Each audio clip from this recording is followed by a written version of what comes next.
Hello and welcome back to another DLC episode of the Extremely Casual Gamers podcast with Ellie, Chris and Guy. This is a casual gaming podcast for the everyday gamer, and every Monday we do a quick DLC where we chat about games, we chat about potentially what people have been contributing. And this week we're going to talk about what you contributed to our post last week. We want to do a D&D campaign. We're very lucky. Our producer JP is a dungeon master, so he will be the brains behind it all.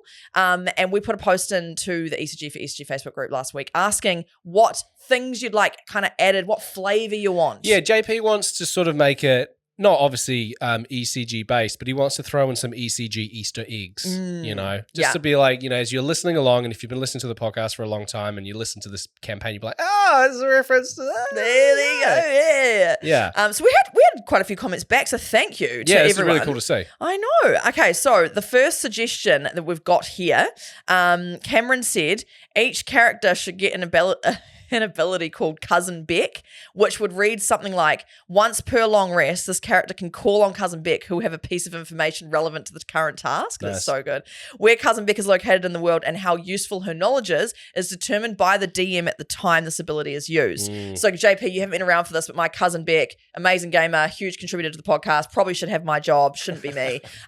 So that's that gag. So we'd love to have that. I love that. Jacob said there's got to be an armor called Rock Hard Abs. Classic. That's actually quite funny. Yeah, because Chris always goes on about how he has rock hard abs. Definitely doesn't. Also, he's not here, by the way, because what was he doing, Guy? The gag's getting old, isn't it? I'll think of something. Yeah, the gag's getting old. Josh said, in order to keep Guy engaged, any dragons are going to have massive dicks. Yes.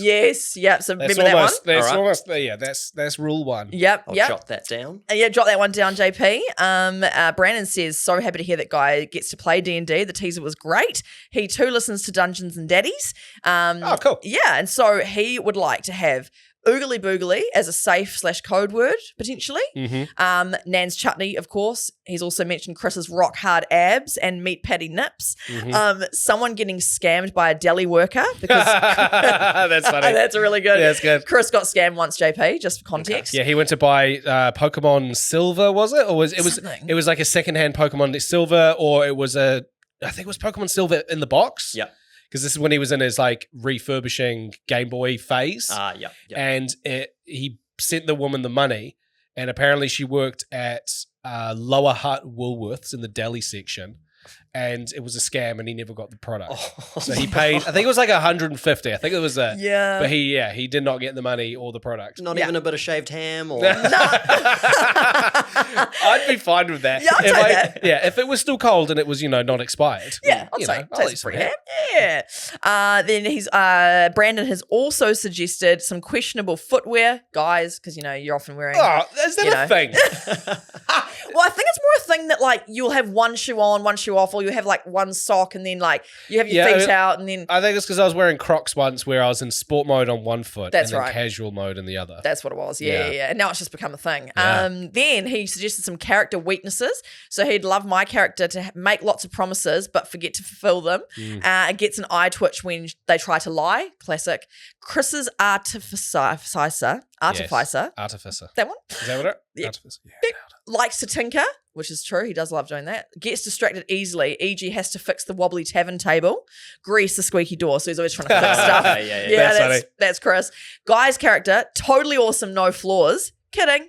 Gets a sore back if it doesn't do a little warm up before post or post activity. Is that me? Am I the old man with weird shoes? Yeah, that's you. Is that my character? That's you. Jordan said Nan's chutney has to be in it. Yeah. But JP gets to choose what it actually does. Excellent. Andrew Candy said Guy's mother in the campaign has to be banging the professor who tells him he needs to do it. That's real nasty. Like my character's mother, that's fine, but don't bring my real mother into this. I mean, you started it. And then Sue says, no suggestions at the moment, but guys, I'm so excited to listen to this. I literally cackled with laughter listening to your little taster session. Oh, nice. Yeah, that's awesome. I'm glad that you were kind of enjoying that because that was, by the way, we threw Jared into that. Like he didn't have any But it was also, if he couldn't do it, it was pretty shit. Yeah, what a shit damn human. Chris said, what if we all submitted character sheets to the ECGDM and then have them create something out of the character submissions? We could do a version of that because that might be a bit overwhelming if everyone did that. Yeah. But we could do maybe a version of that. And then Ross said, Chris being able to remove his moustache to use as a lockpick to hopefully retrieve the Pokemon Lego set from the locked chest hidden away in a brothel run by Ash's mum called Gotta Catch Them All STDs. She employs all the Nurse Joys and Officer Jennies, some of which are souls-like bosses. Ellie is there by his side as she can't say no. Guy is already in the brothel, so that's handy. I'm an old man who goes to brothels with weird shoes. That's really cool. Those are my characteristics. That's sick. That's fun. Yeah, and there's a few more here. I just want to say thank you, though, to everyone's that. suggestions. They're great, and I can't wait to get into it. Oogly Boogly Land. Somebody suggested that the realm in which this story takes place could be Oogly Boogly Land. I think definitely including Oogly Boogly Land as an area is something cool, because that's like early doors. Ellie's once said Oogly Boogly, and that's just kind of stuck. Yeah. Okay. And then from that, Oogly Boogly Land became the name of the realm for Minecraft, which is currently going. Yeah. So I think Oogly Boogly Land is a sitter. That's a sitter. Like, it has to be there somewhere. You choose, though, JP. And I always struggle with like country names, so that's fine. Oh, yeah. There you go. Tick. Love that. Now, Guy, do you want to? Don't tell us too much because we don't want too many Well, spoilers. that's the thing as well. Like, I mean, I've been tinkering away with the idea of having a D&D character for a long time now, ever since I started listening to these podcasts, and it keeps changing. Oh, It keeps changing. So I've got one at the moment, and I know his class, his species or his race, and he's got a backstory, and I know what weapon. So yeah, because JP last week sent a link to the group for D&D Beyond to build a character sheet. So I'm about halfway through. Nice. Also, question, it says my character, but then if I fully create it, then Ellie goes onto the link. Can she see my character's details, or does no one see that? Because I kind of want it to be a surprise when we do the first episode, like, and in walks so-and-so, and then I'm describing who it is. I think Ellie can sneak a peek, but I should be able to tweak some settings so your character or everyone's characters will be private. I mean, I'm more speaking about Chris seeing it, because Ellie's not going to do it. Yeah, I won't do it. I haven't even made my character. Okay, cool. Yep. Because I've switched. I will say that at the moment, my class is a fighter. Ooh. Right? Okay. Yeah. So, oh God, I don't know. Oh, that wasn't a good one. I had a peek and I didn't go into your character, but I had a look at your character. What do you think? I thought it was cool. Yeah, I thought it was cool as well. And that is not what I wanted. That's not what, like, when I first started thinking of the character a few weeks ago properly, that's not it. And then I've been using a little bit of AI. Oh, yeah. To sort of like flesh out things. So I don't know much about D&D. Yeah, fair. And as I would sort of mention a characteristic, I'm like, oh, it'd be cool if they had that. And then eventually things that I was really sold on the first sort of draft, I've let disappear. And now the characters change like 4 or 5 times. Yeah. So at the moment, they're a fighter. Okay. Which is more close combat. Nice. Not obviously like no magic involved. Not a lot of wisdom, I don't think, but it's a lot of close combat stuff. Okay.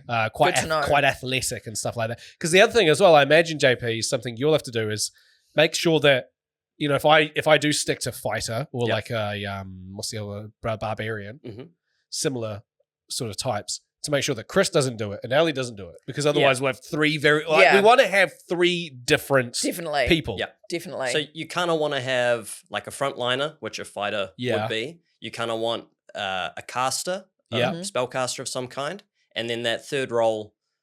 A healer? A healer would be good. Yeah, a little bit of a utility class. Yeah. So cleric, druid. Yeah, I was thinking druid. I was going to do druid as well, because druids like can turn into animals. And they've got connection with plants. You know, they can do like pull vines up from the ground and entangle people in front of them and stuff. Like, that's so cool. Each class has got so many different things. I haven't even dived into the whole the wizard casting thing. That's like when I play video games where you can choose your class. I always go for the fighter. I always go for the grunt, you know. I never go for the cleric. I never go for the mage or the wizard or anything like that. Yeah. So I mean, do I try it? Maybe you could do. Have you? So I'm pretty deep. And then by the time, you know, in a few weeks' time, I'll probably have it locked in. But have you thought anything? Do you want to brainstorm now? Okay, what I won't do, because I've played these in the past. So the first campaign I did, I was a bard. And I love that because music and stuff. And I did actually really enjoy Bard, but I want to try something different. And then the next campaign I did, I was a warlock water genasi. So it won't be any of those. Yeah. I think I would love to maybe dabble in some sort of magic or healing, because both campaigns I've done, we didn't have a healer, which was a real issue. It was a real issue. Yeah, big time. I can see that. So I'm like, maybe I should take that role on just so we've at least got someone who can heal and stuff like that. But again, that is probably the most I've thought about it. Yeah. And it was right now that I thought about it.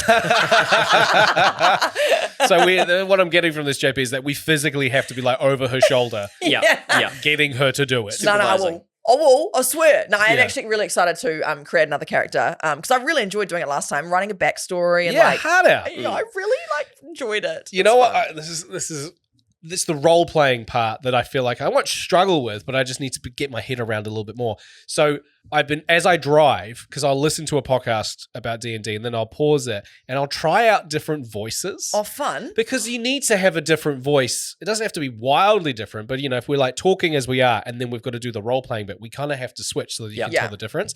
And I can't figure out the voice. Okay, next time you're doing that, can you please record it? And then we'll play it. Because I think last time my character's like a fighter and I was like saying these lines out loud and my daughter's like in the back trying to sleep and I ended up sounding like Sean Connery.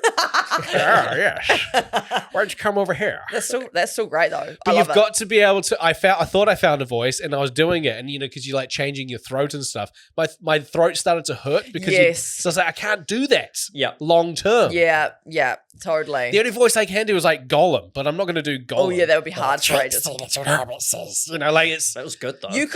You could have that when you're doing something specific. Like you could have that as like when you're, I don't know, casting a spell, or if you're fighting, you turn into but then normal chat, you don't have to do it. Maybe you get around like that. I've got ideas for several characters, awesome. But it's just the voice I can't quite figure out. Yeah, I know it's a hard one. And I would also, when I was playing my campaign, I came up with this voice, and then like as the campaign went on, it just trailed off. Like I just eventually just started talking like me. All the comments like, "What happened to the Scottish wizard?" I love it. Yeah. And one of the D&D campaigns I'm currently playing in, we have like big gaps between sessions sometimes. Yeah. So I find it quite helpful to have a key phrase that locks me back into that accent. Oh, yeah. That's cool. For my character, it's, you're good. You're good. And specifically the word good lets me do that voice in anything. Great hack. Love that. Yeah. What's your character at the moment? He is an Earth Ganassi Rune Knight fighter, and he's just leveled up. And if you don't listen to that pod, I've taken a secret level of sorcerer. Oh. So I don't know any of those words. Yes. Apart from fighter. Fighter. Yeah, and then sorcerer's, I'll get in trouble for saying it's like a wizard, but it's wizard adjacent. Right. Sorcerers are kind of like a bad wizard, aren't they? Like evil. So a wizard gets their magic through like studying. Yeah. A sorcerer, it's like an innate genetic bloodline type of thing. Got you. Yeah. That makes sense. When you said secret sorcerer, does that mean people don't know that you are a sorcerer? Yeah, so the other players in that campaign know me as a fighter. And now that we've leveled up, I'm just slowly trickling out accidental castings of certain things. So they'll start noticing it. Oh, that's fun. Oh my goodness, I'm excited to play. Woo! Yeah, well, let us know in our ECG for ECG Facebook group if you have any more feedback, suggestions, voice suggestions. Feel free to send us a voice memo of a voice and we'll see if we can mock it. That's the thing, like if I gave you the rundown of my character, I could then say, try to think of a voice that matches it, but I want to keep it a secret. I know what you're saying. But open to hearing voices, just for a bit of fun. Maybe I could learn a bit of an Irish accent. Who knows? I know I said in the previous ep that I can't speak like an Irish, but maybe I'll try it. No, that's not good. Okay, I'm going to stop. Thanks for tuning in. And it was so bad that you're finishing the episode. I'm done. I have to leave. I'm so awkward. Fiddly-dee. Have a great week. We'll see you on Thursday. Oh, but you're not going to be here on Thursday. Oh my God, I won't be here on Thursday. I won't see you on Thursday. But you will see Guy. Hopefully you'll see Chris if he's back from his rehab, his whale's teeth smuggling. And then we might have a guest. On, eh? Hey. Oh, all right. Have a great week. Bye. Bye.